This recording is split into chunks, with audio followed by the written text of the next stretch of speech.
Assalamu алейкум, урматтуу мекендештер, урматтуу Бишкек шаарынын тургундары, урматтуу жалпы кыргызстандыктар. Биз силерге сурооңуздар боюнча, сунушуңуздар, сиздердин өтүнүшүңүздөр боюнча Московская Некрасова көчөсүндө кездешкен жерде жайгашкан базардагы көчөттөрдүн түрлөрүнү, баалары канча болуп атат, ошолордун баарын сиздерге берип беребиз. 10 мүнөт бою бизден алыстабай туруңуздар. Мына өзүңүздөр биринчи эле көрүп турган бул гилас көчөтү 100 сомдон экен бир үчтүгү. Андан кийинки кайнолу деле ошондой. Бул көчөттөрдүн баары эле 100 сомдон. Бирок ар ким ар кандай сатат дейт. Бул жерде толугу менен сурасам, баары 90 сомдон 110 сомдун ичинде дейт. Биз азыр мүмкүн болсо баарынан сурап көрөбүз. Бул жерде сухан өрүк бар экен. Абрикос ранний дейт. Андан кийинки болсо Элберт деген түбүндөгү шабдалы бар экен. Ушунун эле жанында дагы бир шапталынын кызыл түстөгү түрүдөн экен. Ал деле 100 сомдун тегерегинде экен. 100 сомдон берет экен ушул көчөттөрдү. Черешна кокон гилас көрүңүздөр. Бул деле 100 сомдон. Бул жерде болсо Накты көрсөңүздөр, грушаны. Бул жагында алма. Бул болсо кримсон, кызыл, ушул эле 5 жылдыздын кызыл түстөгүсү. Могу болсо алмурут, то есть кечиресиздер, алманын ак түстөгү, кызыл аралаш түстөгү бойка деп коет экен. Ушунусу деле 100 сомдон берет экен бул жерде. Семеринг алмасын дагы силерге көрсөтүп коеюн. Семеринг алманын көчөттөрү.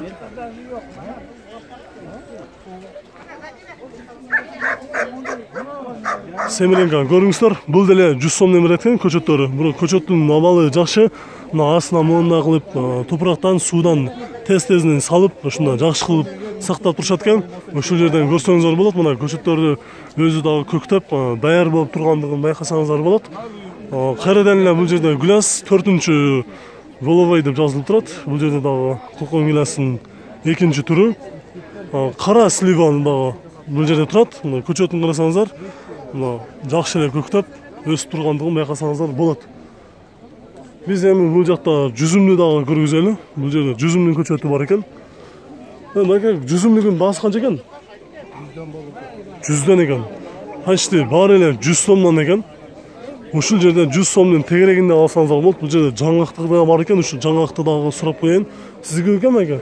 Жаңгактыгын бир үчтүгү канча экен? 70 сомдон. 70 сомдон экен. Слива бар экен. Сиздерге сливаны көргөздүм. Алманы дагы айттык сизге. Эми бул жерден байкеден дагы сурап көрөчү. Бул канча экен ушул нактык байке? 100 сомдонбу? Сизде кандай, кайсы көчөттөр эң арзаны кайсылар? Бирдей эле 100 сомдон тегерегинде экен да. Түшүнүктүү. Анда биз бул жактан дагы көргүзөлү.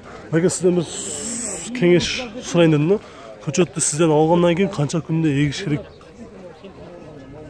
Канча күндө эгиш керек өзү негизи? Кандай күндө, мисалы, аба ырайынын кандай учурларда эгиш керек? Ошол боюнча суроолорду көп беришти да бизгечи. Билип берчи кандай эгиш керек? Мисалы, бир негизи биз YouTube'га да чыгарабыз. Бул жакта, чоң рахмат. Биз анда бул жактан дагы силерге көргөздүк. Кокон гилас бүт эле түрлөрү бар экен. Жагандайсыз, кыргыздарбы?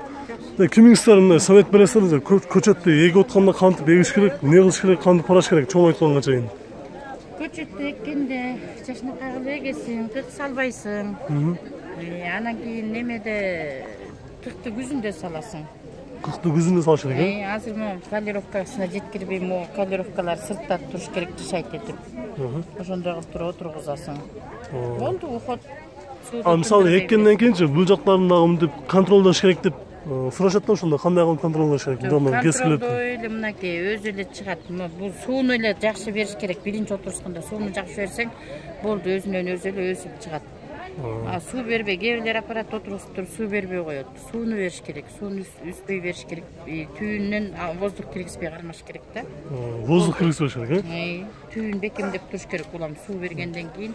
Канча күндө бир сугарып туруш керек? 2 күндө бир сугарасың. 2 күндө сөзсүз түрдө бир сугарып туруш керек, 2 күндө бир сугарасың. Күндө сугарып берсең да тамыры чирип кетет. Сизде кайсы көчөттүн түрлөрү бар, канчадан сизде? Биз 100 сомдон сатып атабыз. Баары эле 100 сомдонбу же аралашпы? Баары эле 100 сомдон кылып атабыз. Азыр сезон аяктап атат. Мына көчөттүн түрү бар, баары бар. Эрте бишарлары бар, кеч бишарлары бар. Мына көрө бер, баардыгы бар. Түшүнүктүү. Эже андан номериңизди айтып коюңузчу, сизге чалып көчөттөрдү сурагандар көп болот. Биз сунуштар боюнча келдик. Шаар ичинде шаардын тургундары. Номериңизди билбейсизби? Кеңестерде бар номерлер. Сизге кеңесин айтып коюңуз. Номериңизди айтып коюңуз. 779 008794. Дагы бир жолу катуу айтып коюңуз, коркпой эле айтып коюңуз. 0779 008794. Түшүнүктүү. Сиз ушул жерде болосузбу? Бул жак сиздики, Кайсы көчөттөр бар сизде? Менде алманын түрлөрү бар. Алманын түрлөрү бар. Персиктин түрү, сливанын түрү, черешня колерованный бар. Жүзүмдөр бар. Жүзүмдөр бар. Жүзүм канчадан? Жүзүмдөр 150дөн 120дан. Бир үчтү 150, 100 сомдон, Сортуна жараша. Кайсы түрлөрү бар сизде? Гранат, фурма, жүзүмдүндү 9 сорту бар. 9 сорту бар. Аларда сизде баары бар ошондо? Бардыгы эле бар. Ранний сорттор, средний сорт, поздний сорттор бар, столовый сорттор бар, винный сорт бар да. Биз сизге бир суроо берейин деп келдим да. Алманын сизде кайсы түрлөрү бар, канчадан бересиз? Жакшы бир сизден клиенттер келип алып кетем десе. Алманын сорттор бар. Крипсон, Голден деген апорт бар, Бойка бар, Семеренко бар, Кандиль бар, Бараинка бар, столовка, белый наливка, грушевкалар бар. И 120дан сатып атабыз, 100дөн кылып берем буйрук. 100дөн кылып бересиз, На грушанын 4 сорту бар. Душес бар, лесная красавицанын 2 сорту бар. Металлгарка бар, абрикостун 4 сорту бар. Көчөттүн сапаты кандай же? Өсүшү эмеси гарантия берилеби? Биз питомниктен алабыз да. Питомниктен аласыздар, Питомникти, гарантиясы менен, соттор сападайт. Түшүнүктүү. Сиздин номериңизди жарыялап койдук. Андан болсо буюрса сиздерге чалат. Биз даяр көчөттү берип атабыз. Эми ар жактан алып кеткен киши өздөрү уход жасаш керек, сугарыш керек. Самый уход дегенде эмне? Суу эле сурайт. Главный сугарыш керек деп булар, Самый главный күнүгө сугарып турса эле бүттү. 100% өсөт. Биздики бүт көптөп даже булачканы булачып атат. Эже мына мисалы бир көчөттү эккенде, мына бул жактарын мындай кылып кесип, даярдап, бутап, ошентип туруш керек да. Тамырларын кесиш керек. Жок, эми алган адам сиздерденчи? Алган адам чейин тийбейт, биз өзүбүз дайындап беребиз азыр. Ошондой эле, 2 жылга чейин тийбейт. Анан кийин 2 жылдан кийин анан лишний бутактарын алып салыш керек, обрезка кылып туруш керек. Аны бул жакта багбандар бар, эгер билбесе жактан келип акчасын төлөсө жасап берет. Ар кайсы көчөт ар кандай да мисалы, 2 жылдан кийин, 1 жылдан кийин бирөөсүнө. Баары эле ошондой болот. 2 жылдан кийин обрезкага жарайт да. Азыр биз өзүбүз обрезка кылып беребиз. Анан 2 жылдан кийин эме кылыш керек, обрезка кылыш керек. Фундук бар, фурма бар, гранат бар. Гранат бар экен сизде. Анар канчадан жамыр? Анар 150, 200 чоңдору. Чоңдору 200дөн, Кичинекейлери 150дөн экен. Ошондо чоңдорун 180ден, кичинекейлерин 140тан берет экенсиз ошондой, бир. Түшүрүп берем, уступка кылып берем. Мында комплекстер бар. Мисалы азыр сиздерге келсе, дагы канчага чейин бул жерде сатасыздар? Канчага чейин сезон болот дагы? Майдын аягына чейин сатат. Майдын аягына чейин, Июнга чейин сатат. Анда көп эле убакыт бар турбайбы? Көп керектиксе азыр жердин эме болуп атат да. Жердин нымдуулугу менен жакшы өсөт. Анан бир аз күндөн кийин майда уже күн ысып кетет. Уходду көбүрөөк требует да. Өзүнүн өсүп кетишине бир аз кыйынчылык болуп калат, Азыр жернин жакшы өсөт да, 100%. Анан бир аз күндөн кийин уходду требует этет. Күнүгө карап туруш керек болот. Түшүнүктүү. Дагы бир суроо да, ушул көчөттөрдүн кандай жерлерге эгиш керек же? Күн тийбей кала турган жерлерге эксе дагы өсүп кетөбү же сөзсүз түрдө күн тийиш керек? Полутенге болот, эми баары бир тамыры полутенде турганын үстүгү күнгө чыгат да, все равно тийип болот. Колдон келсе күн тийген жерге тикен жакшы да. Бул нерсеге күндүн нуру керек болот. Күн тийген жер болсо жакшы болот. Урожайность да жакшы болот, жакшы пышат. Полутенде деле эми боло берет. Таза болбосо бир мал күн тийсе деле өсөт. Сөзсүз түрдө күн тийбесе деле, кээде тийсе деле өсүп кетет го? өлөкөгө болбойт го, полутен болсо да, бир мага хотя бы түшкө чейин же түштөн кийин кийин. Түшүнүктүү, сизге чоң рахмат. Мына биз кийинки көрсөтүүнү уланталы. Эмес? Элиңиздей. Чоң рахмат. Каяка тартып атасыз? Мына бuyakta көчөттөр көмүлгөн. Бүт баары таза сорттор менен. Алманын 6 сорту, грушанын 2 сорту, өрүктүн 3 сорту, шабдалылар бар. Гарантиясы менен өспөй калса кайра алмаштырып беребиз. Жакшы көчөттөр. Варианттар бар экен мында, жакшы варианттар. Варианттар бар. Мисалы өспөй калса канча күндүн ичинде гарантия бересиңер? Же болбосо кайсы күндө деле өспөй калса алмаштырып бересиңер? Бир жума, 2 жуманын ичинде өспөй калса, 2 жуманын ичинде кичине көктөп бүчүр чыкпаса, алып келсе алмаштырып беребиз. Сөзсүз түрдө, Сөзсүз түрдө.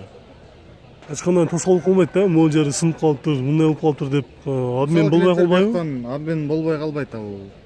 Биз обрезка кылып дайындап беребиз, ошо бойдон кетет. Сынып келсе деле өспөй калдыбы, аны алмаштырып беребиз. Дагы насо эмес, сөзүңөр келгиле. Дагы кайсы көчөттөрдүн түрлөрү бар дагы? Андай деле көп келгендер болгон эмес. Өспөй калды деп. 10дон бири келиши мүмкүн да. Түшүнүктүү. Дагы кайсы көчөттөрдүн түрлөрү бар? Ошол жана эле айтыла кеткендей эле жана эле сорттор бар ошо. Мисал катары бир көчөттү эгип жакшы өстүрүш үчүн кандай советтер, кандай дарылар керек, кандай эмнелерди, кайсы сезондо эмнелерди астына салыш керек? Мисалы көчөт жакшы өсүп, жакшы мөө бериш үчүн. Мисалы азыр отургузганда эч нерсенин кереги жок бул. Азыр тамыры чарчап турган, булар кыйылып, тамырлары чарчап турган учурда кык тияк салганда ал күйгүзүп таштайт төбүн.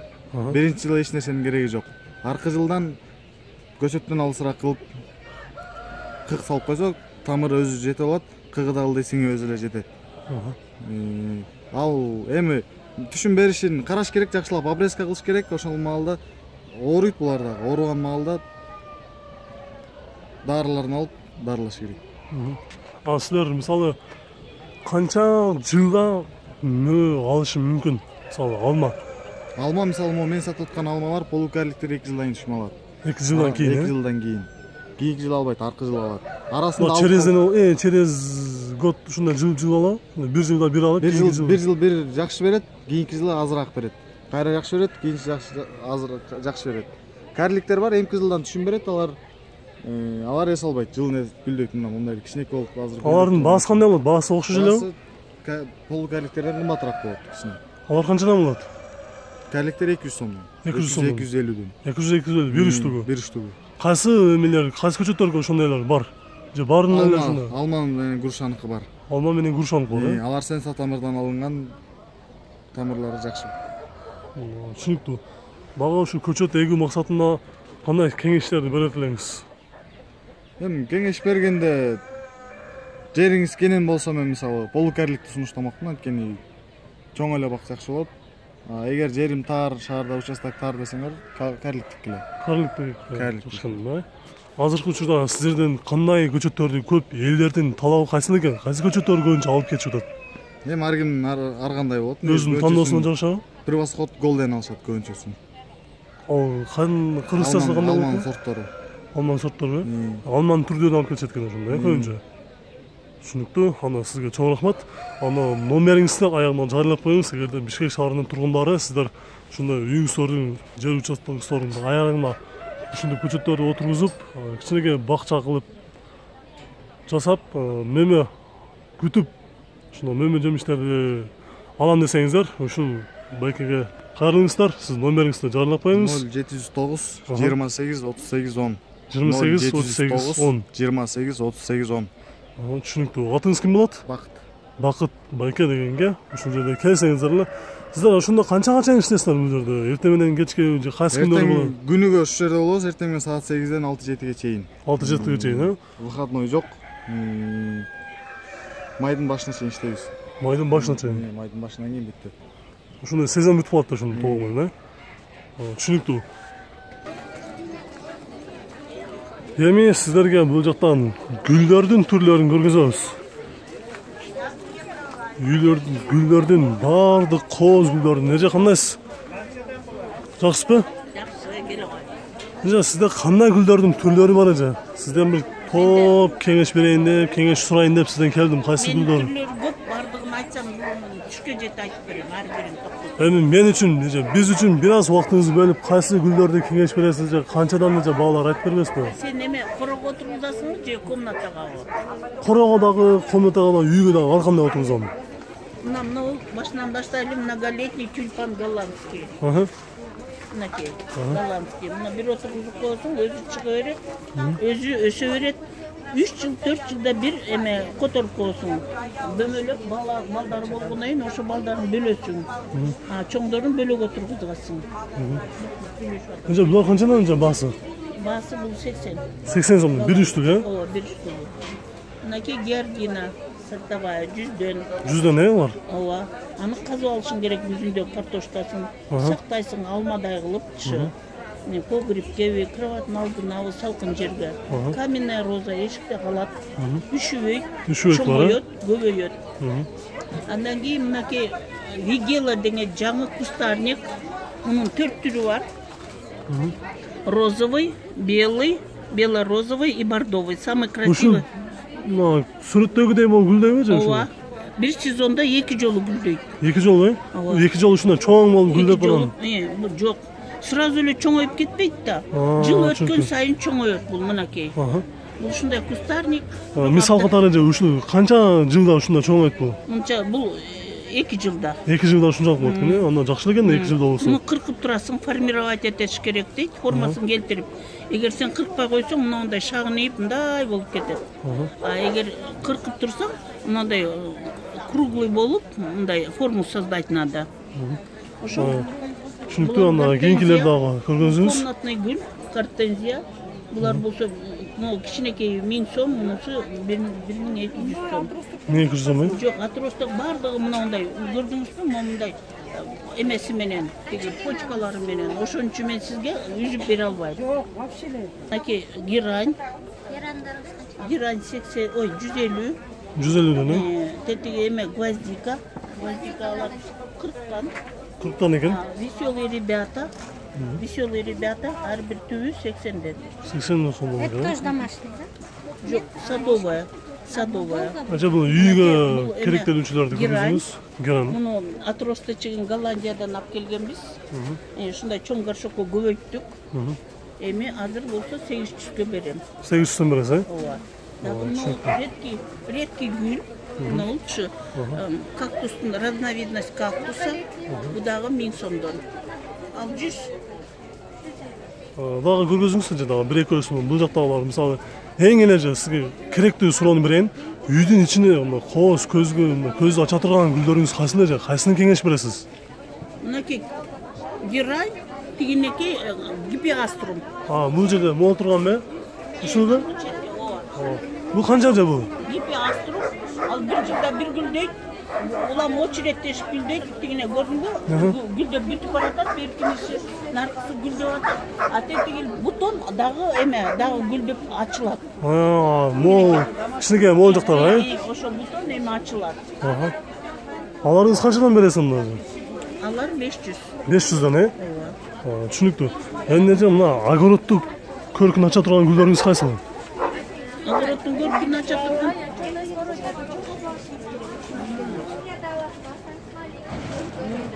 Бул жакта, Сальвия, однолетка сальвия. Почем ваши самшиты? Самшит это 300 и выше. Ача ушуларыңыз бир үчтүгү канчадан? Бир штугу 20дан. 20дан, Түшүнүктүү. Эң эле көркүн ачкан ушуларбы же? Мунучу бирден отургузбай, бир жерге мындай арасын 15 сантиметрден отургузсаң, абдан кооз көрүнөт, кыпкызыл болуп, махровая сальвия. Түшүнүктүү. Дагы көчөттөрүңүз барбы ушундай кеңеш бере турган, совет бере турган? Это камелия. Камелия это 650 комнатное растение. Буларыңыз канчадан? Бул эме 150дөн. 150дөн? Миниатюрная роза. Үйгө да өстүрсө болот. Тышка дагы өстүрсөң, мындай капталдап, мындай шактап, мындай чоңойот. Бою анча бийик болбойт. Бою бийик болгон тетиги кызыл роза гүлдөрчү? Роза гүл ал 100. 100 сомдон, бир үчтүгү. Түшүнүктүү. Эми анда бул жакта да сиздики арчалар? Арча меники. Канчадан булар? 10 жылдык арчалар 1000 сомдон. 1000 сомдон, Бул эми алманын арасында эле өсөт менде. Алманын арасында ошо буларды астына эмнелерди салып контролдош керек эже? Канча күндө суу коюш керек? Кандай дары дармектерди? Дары дармек бербейм, өзүм эле тиги огородумда жөн эле өсөт, суу эле берем. Булардын отургузганыма 10 жыл болду. Алманын арасында эле өсүп атат, жылдап келип сатам. Ошондой бир үчтүгүн канчадан берем дедиңиз? Бир үчтүгү 1000. 1000 сомдон берем дедиңиз, бул жакта турган эмнелер эже? Папоротник, көп жылдык папоротник, бул жашыл болуп, мындай фонтан сыяктуу болуп өсөт. Бою 2 метрге чейин жетет. 2 метрге жетет, Алардын канчадан бересиз аларды бир үчтүгүнө? Алар 50дөн. 50дөн бересиз, Мына болсо кыйыштырылган сирень, махровый. Бул 200дөн. 200дөн, Түшүнүктүү. Эмне жак акыркысы могу самшит деген гүлүңүзбү? Кандай гүл? Кайсы тур могу? Самшит тетиги чоңу 2000, эң кичинекейи мынакей 300. 300, 300дөн өйдө. 300дөн өйдө, Аны дагы формасын келтирип, спираль кылып, мындан чоңойгондо ушу. Ушинтип өзү жасаса болот экен да, Мына чоңойгондо ушундай форма келтирип кыркып, же болбосо мындай алдына казык кагып туруп жип менен абдан байлап, конусовидный, же болбосо спиралевидный кылып кезип койсо абдан кооз көрүнөт. Жай кышы көгөрүп, жалбырагы түшпөйт, анан кышындасы дагы кооз көрүнөт. Түшүнүктүү. Эже сизден гүлдүн жана көчөттөрдүн баарын эле түрүн тапса болот экен эже сизден, Үйүңүздө дагы ушуну өстүрөсүзбү өзүңүз? Өзүм өстүрүп алып келип атам. Мен эки огородум бар.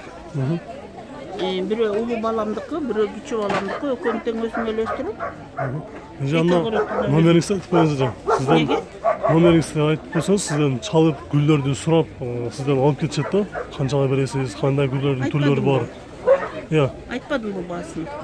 Айтып бериңиз. 700, 744, 533. 533, 744, 533. Канча менен дедиңиз?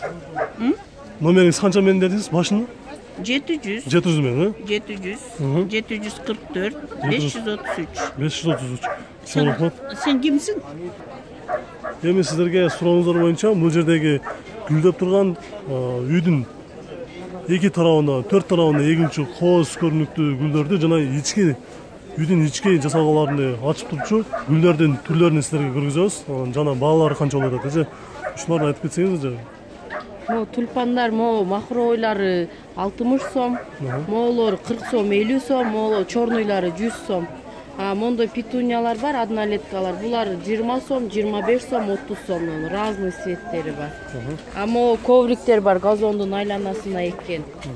Булар 25 сомдон ар түрү бар. 25 сомдон ар түрү бар. Мондой сары гүлдөр бар, алар деле однолетка, жайы менен гүлдөйт, алар деле 20 сом, 25 сомдон. Огородко көбүнчө кайсыларды сизден алып кетишет эже? Кайсылары сунуш берет? Булар бардыгын алышат. Булар жайы менен гүлдөйт дагы, анан сезон ичи гүлдөп, огородко көрүп берип турат. Ушулар бардыгы жакшы гүлдөйт. Бир жыл бирок жайы менен гүлдөйт. Мо газондун айланасына эгет булардын бардыгын, кыска гүлдөр. Сиз анда номериңизди айтып койсоңуз, сизден келип чалып сурап ушул алып кетишет. 777 менен 66 68 19. Адыңыз ким болот ошондо? Гүлмайрам. Гүлмайрам эжеге караңыздар, ушундай гүлдөрдүн көркүн ачкан кооздуу ушундай гүлдөрдү сиздерге кеңеш берип, кантип эксе болот, кантип өсүрсө болот, ушулардын баарын сиздерге түшүндүрүп берет. Биз анда кийинки бул жактагы турган көчөттөрдүн түрлөрүн көргөзөбүз. Бул жакта дагы Байке кандайсыз? Жакшысыздарбы? Кандайсыздар? Канчадан экен булар? 25. 25. 25тен экен. Бордо роза дейт. Бул жерде роза гүлдөр 25 сомдон экен. Биз анда эмесе урматтуу көрүүчүлөр, бул видеону жыйынтыктаганга туура келет. Сиздер менен коштошобуз. Гүлдөрдүн, көчөттөрдүн баардык түрлөрүн сиздерге алып бердик. Эгерде дагы кандайдыр сурооңуздар болсо, кайсы өсүмдүктөрдүн же болбосо гүлдөрдүн түрү калып кеткен болсо, же болбосо кайсы гүлдүн түрүнү сиздер издеп таппай жүргөн болсоңуздар, жана баасы канча болуп атат, кантип өстүрсө болот билбей жаткан болсоңуздар, комментарийге калтырыңыздар. Биз кийинки базардан келип дагы сиздерге кайрадан сунушуңуздар боюнча баардык көчөттүн түрлөрүнү, кандай дармектер астында кандай эмнени салыш керек ошолордун баарын түшүндүрүп беребиз. Биз бүгүнкү бул чыгарылышта силерге суроолор боюнча баалардын жана кайсы түрлөрү бар ошолорду гана көргөзүп бердик. Кийинки чыгарылышка чейин сак саламатта туруңуздар. Сурооңуздар болсо комментарийге калтырыңыздар. Видеого лайк басканды эч качан унутпаңыздар. Биз менен ар дайым бирге болуңуздар.